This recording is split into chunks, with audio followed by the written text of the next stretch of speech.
উত্তরার milestone school and কলেজে বিধ্বস্ত হওয়া বিমানবাহিনীর FT-7BGI যুদ্ধবিমানটি উড্ডয়নের পর যান্ত্রিক ত্রুটির সম্মুখীন হয়। আন্তঃবাহিনী জনসংযোগ পরিদপ্তর বা ISPR সোমবার ২১ জুলাই সন্ধ্যায় এই তথ্য জানিয়েছে। এক সংবাদ বিজ্ঞপ্তিতে ISPR জানায়, বাংলাদেশ বিমানবাহিনীর একটি FT-7BGI যুদ্ধবিমান নিয়মিত প্রশিক্ষণের অংশ হিসেবে আজ সোমবার দুপুর ১টা ৬ মিনিটে ঢাকার কুর্মিটোলার বাংলাদেশ বিমানবাহিনীর AK খন্দকার ঘাঁটি থেকে উড্ডয়নের পর যান্ত্রিক ত্রুটির সম্মুখীন হয়, যার বিস্তারিত তদন্ত সাপেক্ষে জানানো হবে।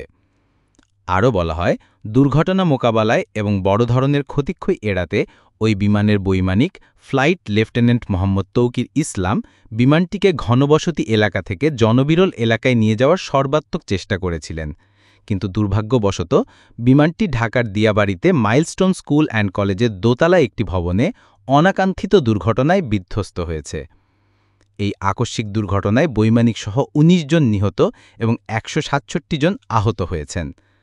আহত সবাইকে বিমানবাহিনীর হেলিকপ্টার সহ অ্যাম্বুলেন্সের সহায়তায় সম্মিলিত সামরিক হাসপাতাল CMH এবং নিকটস্থ হাসপাতালে প্রয়োজনীয় চিকিৎসার জন্য দ্রুত স্থানান্তর করা হচ্ছে।